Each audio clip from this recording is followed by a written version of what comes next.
All right, guys, welcome back. Oh, you fart! He farted. He's been having gas problems.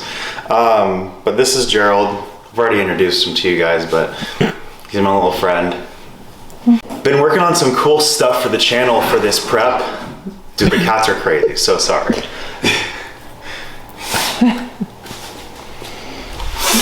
But I've been working on some cool stuff for the channel. I've been working on something cool for this prep series. Yeah, I said prep series. It's not gonna be like anything I've done in the past.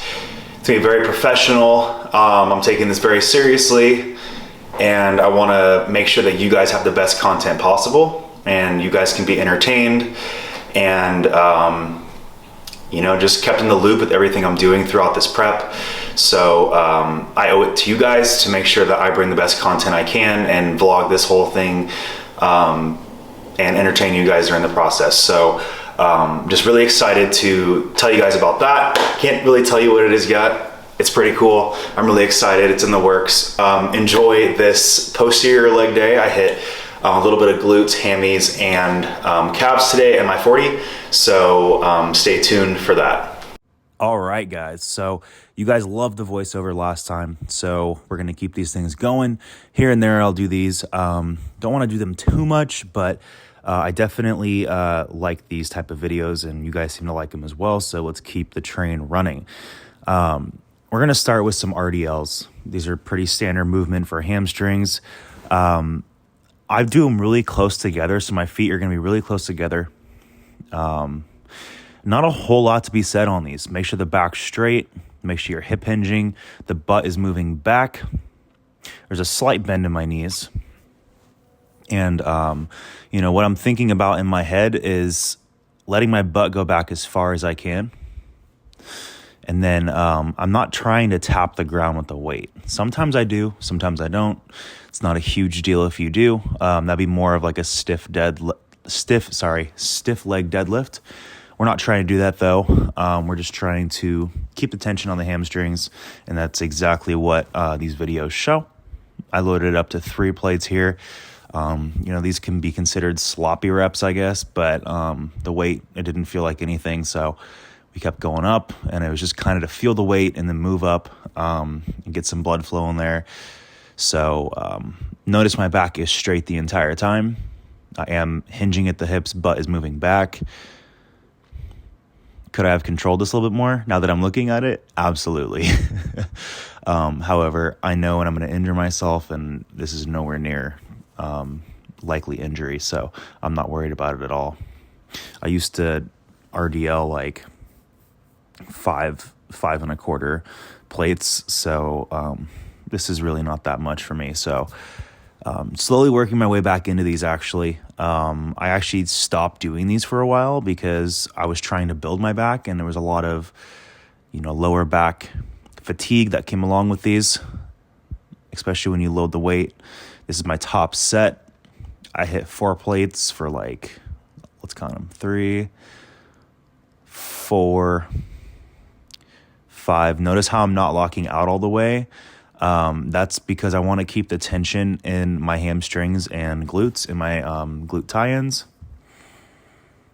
I think I got one more. This one was a struggle. Yeah, perfect. And then I'll rack it. But this is a great way to start my leg days. I love starting my posterior days with some sort of either stiff leg deadlift or RDL. Sometimes I'll do dumbbell RDLs. They're just a great way to start. Just make sure you're stretched and you're warmed up before you jump into them, because you can definitely injure yourself if you're not. I spent about 20 minutes warming up before this. If you guys want me to, you know, bring you guys through my stretching routines, warm-up routines, let me know below, and I'd love to do a video like that. I love doing these type of videos for you that I get suggested in the comments. So I'm always down to make videos that you guys want to see. I'm going to start on this sitting hamstring curl. I'm just doing a unilateral movement here. So we're doing one leg at a time.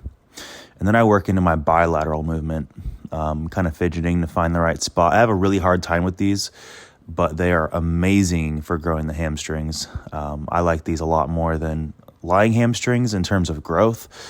I think you can target the hamstring and get a deeper contraction with these in comparison to the lying hamstring curl where you're on your stomach.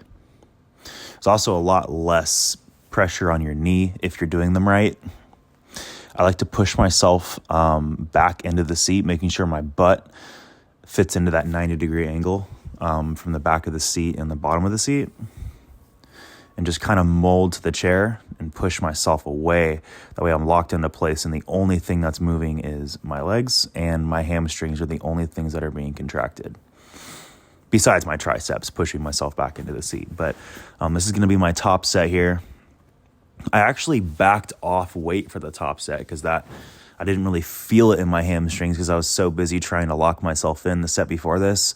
If there's one thing I've learned this year, it's that, weight doesn't lead to muscle growth. You can hypertrophy the muscle in a bunch of different ways. So this is my way of doing it. I drop the weight. I have complete control, complete my muscle connection the entire time. My beautiful girlfriend is helping me out, getting the last 2 to 3 reps here. I thought I was done, and she's like, nope. I'm like, fuck, okay, I'll do another one. And let me tell you, that one was a grinder. I felt that one. And then we moved into hack squats. This is going to be my last movement for my hammies and glutes. Pretty easy day today. I did pretty high intensity on those first 2 exercises. So this is more of like my compound lift, just to, the secondary muscle group being worked here is the quads. I always like to hit the quads a little bit.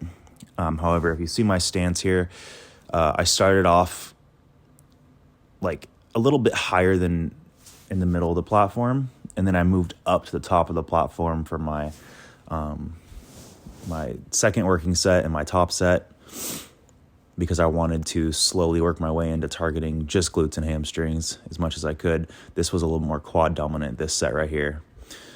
This set actually skipped straight to my top set here. This is going to be, I think I had like 5 plates on. Yeah, 5 plates. Man, I felt these for like 2 hours after this exercise. I'm going to be in pain tomorrow, that's for sure. Notice how my feet are high and wide. I'm going super low, letting my glutes stretch, my hamstrings stretch, and I'm letting my toes track, my knees track over my toes here. It's very important. You don't want to have any knee pain or injuries.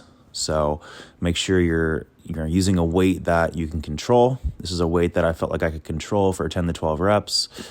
And this is where it started to get really hard. Jensen is dope. He's always here to help me, and he's always asking if I need a spot and stuff. So shout out to him if he's watching this. And if he isn't, shout out to him still.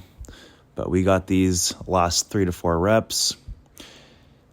I don't know, this might be my last rep. I don't know. Yeah, I think it's my last rep. Yeah, so my quads started to take over. You can kind of see me talking about it right here after the set. But as soon as my quads start to take over, I like to kind of stop doing the movement because that defeats the purpose. I have quads 2 days after this on Monday, so I don't want to take away from that day. All right, and the thing that you never saw, the thing you'd never think you'd ever see me training, it's calves. Well, here we are, 2023, we got to grow our calves, baby. So I've actually been hitting calves 4 to 5 times a week. I'm very proud of myself. They're constantly sore, but that's what everybody says you need to do. And I guess we're going to test that theory because they're very sore every single day. And I just been going super high volume. I'll literally do 5 to 6 sets of these. I'll alternate, like Monday, I'll do the sitting calf raise like this. And I'll do 5 to 6 sets, super high volume, low weight. And then I'll do the same exact thing on the machine right next to this. It's like a standing but not calf raise. Your legs are just in a different position there, and your calves. And then the next movement here you see is me literally just crouched down on the ground. It's going to look super weird, but let me tell you, these work so well. Derek Lunsford actually showed me how to do these, and I've been doing them ever since. I get the best pump. I'm literally just driving through the balls of my foot. This is the most contracted your calf can be at the top of this movement. And that's pretty much going to wrap up this day, guys. If you like this video, please like it, subscribe, and I'll see you guys in the next one.